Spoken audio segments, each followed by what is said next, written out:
Certina just made a turtle, and it might be better than Seiko. Not many watches make it into my permanent collection, but the Seiko Willard with its unique turtle-shaped case is one of those watches that stood the test of time for me. The Willard got its name from Martin Sheen's character in Apocalypse Now and has all the requisite characteristics to be a modern classic. But when I saw the new professional diver from Certina, threw me for a loop, honestly. The PH1000m, kind of a mouthful, it's drop dead gorgeous, and on paper outclasses my Seiko in almost every way. I mean, it's got a turtle on the back, for God's sakes, but will it have the charm to replace my Willard in the permanent collection? Well, let's compare these two watches in 5 important categories. In the end, I'll let you know which one I end up keeping. Hey guys, I'm Max and this is Watch Crunch. We just wrapped up the 3rd annual March micro brand madness on Watch Crunch. We had 64 teams.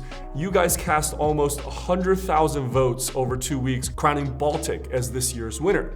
Baltic will join Ferrer and Formex in the micro brand Hall of Fame. Congrats to the Baltic team. Make sure you download the Watch Crunch app today so you don't miss out on future watch challenges. So I've had my eye on Certina. I reviewed their titanium DS Action Diver last year and thought that the fit and finish, while not world class, showed promise. This PH1000 though, it's a big step up from that watch. This watch looks all the business in its cushion-shaped case. There are 2 versions. The black one, honestly, is probably more practical and slightly cheaper at that, but I had to grab this 1,000-piece limited yellow dial while I had the chance because it's just a fun color for the summer. The marigold dial contrasts well with the black bezel, and the applied square markers with the square date window at the 3 finishes off this handsome look. Unfortunately, a big drawback with this colorway is the lack of contrast between the hands and the yellow dial. The minute hand is orange and the hour and second hands are white, which kind of vanishes in really bright daylight, making this kind of tough as a real dive watch. But the watch earns back points with its unique bezel design. See, in order to turn it, you have to first push down and then twist. It's almost like one of those pill bottles. This is an ingenious design, probably the best execution on a dive watch I've seen because it's next to impossible to accidentally rotate this bezel. Design-wise though, I still think I'd have to give it to the Willard here. If I was to describe the aesthetics of the Willard, it'd just be chunky. It's got a squat case with the protrusion at the 430 to protect the crown. It's got fat markers, fat hands, everything just feels oversized and overbuilt. Now I have the SBP 237 here, which sports a textured gray dial, almost like a Grand Seiko birch-esque. There's a hint of faux patina on the markers, which gives it a nice vintage vibe, and the whole package just kind of makes visual sense, especially on our proprietary Zero Pass strap. Their proportions are actually quite similar. They're both like 42, 43 millimeters wide, and they don't really accommodate a dual pass NATO very well. This is actually the V2 version of our Zero Pass that we just launched. We've listened to your feedback over the last 6 months and made a number of updates like going to squared keepers. We put the little inscription of Zero Pass on the 6 o'clock. We also stitched this keeper fabric on the reverse side so it doesn't rub against your wrist. So check them out at anachronist.shop or in the shopping carousel below the video. Now, holding the Certina in the hand, you get the sense that it's built for professional use. The technical specs reflect that. 1,000 meters of water resistance. That's not a casual depth. That's deeper than a Rolex Sea Dweller. It's 5 times deep as the Willard. And to go that deep, the watch needs a helium escape valve, which is found on the left side of the case.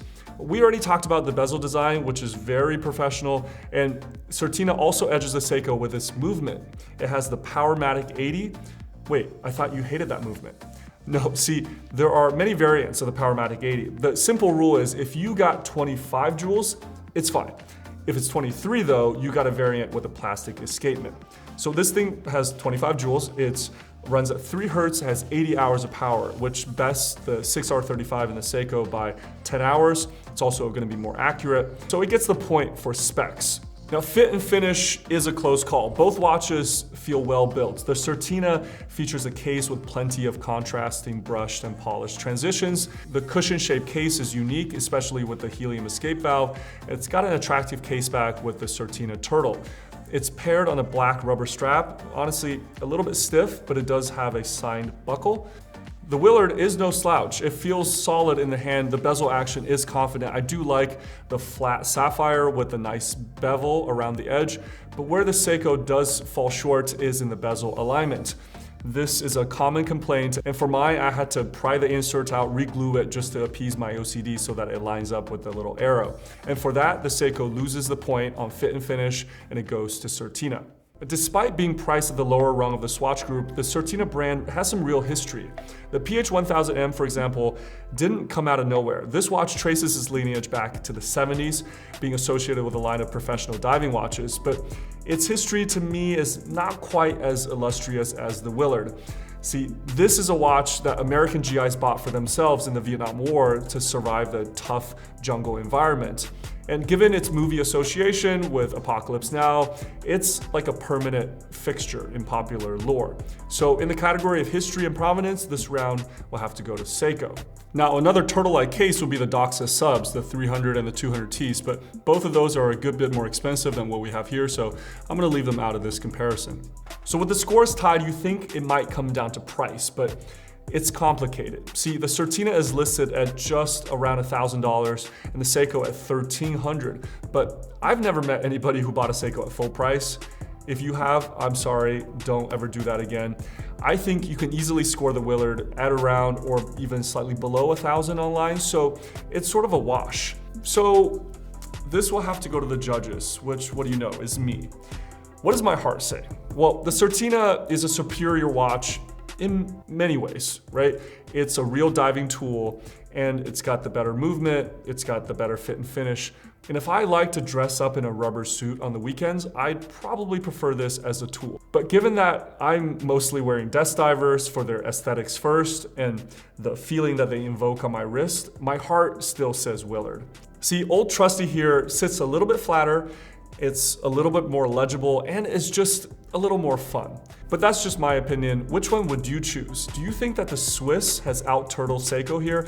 Let me know on Watch Crunch where we can continue the chat. I'll catch you guys in the next one.